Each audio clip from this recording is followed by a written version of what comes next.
Tao po. Ay, si Tito Lapid mo nandyan? Si Tito po. Wala po dito. Bakit po? Ay, saan nagpunta? Umalis po kanina. Eh, kinontak siya nung katrabaho niya. Stay in daw sila ngayon eh. Ay, may trabaho na siya? Opo. Hmm, Kanina lang umalis eh. Hapon. ano ba yan? Bakit po? Sino po ba kayo? Ako yung nakatira dyan sa may kanto. Nung nakaraan kasi nagpapahanap siya sa akin ng pagkakitaan. Ah, Sayang, may bibigay ko na sana akong trabaho sa kanya eh. kaya nga eh. Tagal niya natenga rito eh. Nag-antap siya rin ng trabaho eh. Eh, Kanina nakuha na siya. kanina lang din siya nag-umpisa. Oo, stay in daw sila eh. Hindi naman nagsabi kung kailan uuwi. Ano ba yan? Sayang. Sige, salamat ha. Ay, madam, pwede po magtanong. Bakit? Baka kailangan niyo po ng tao. Wala po kasi akong trabaho. Baka Ikaw? naman pwede ako. Ikaw papasok sa akin? Kung po pwede po sana. Seryoso ka? Kesa, Eh, kesa si, naman po kasi nakatambay po kasi ako dito eh. si Tito Lapid mo lang kasi nakakaalam ng trabaho na yun eh. Sigurado naman kaya ko yun. Pares naman kami lalaki. Sigurado ka talaga?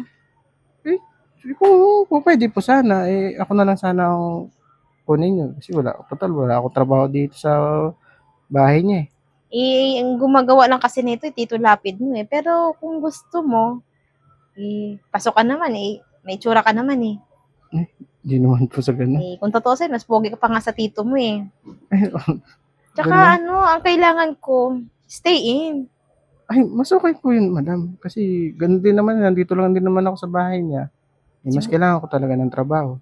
Sigurado ka talagang papasok ka. Opo, madam. Kung Eh, po pwede po sana. pwede naman, basta kaya mo. Kasi ang gumagawa lang kasi nito, yung Tito Lapid mo lang eh. Sigurado naman kaya ko yun, madam. Mas maigi na yung ngayon pa lang, malinaw na sa atin na kakayanin mo. Baka pagdating doon, bigla kang aatras. Hindi po ako ganun, madam. Mas maigi yung maalinaw ng maaga. Para makapaghanap pa ako ng iba. Ay, di, kaya ko naman siguro yun, madam. Ako na lang po kunin yun kasi nakakaano na dito tumambay ka na dito. Kung sigurado ka talaga, kung desidido ka, wala naman akong ano, pwede ka naman. Siguro naman, mas masipag ka magtrabaho kay tito mo. Opo, hindi naman ako, ano na eh.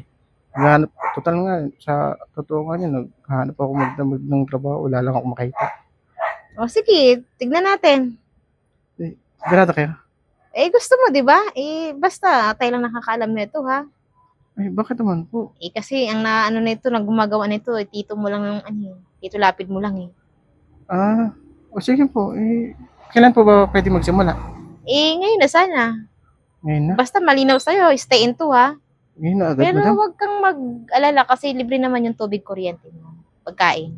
Wala ka na ibang iisipin. Mas okay yun, madam. Kahit pa paano, makatipid-tipid ako. Sige. Basta gusto mo lang, ha? Ay, Desidido ka. opo. Ngayon na po agad, madam? Oo nga, ngayon na. Antay na kita. Sige po, kukuha lang ako ng damit kasi di pa kasi ako naka-ready. Mas Sige, okay po yun, may antay na trabaho lang na. kita dito. Sige po.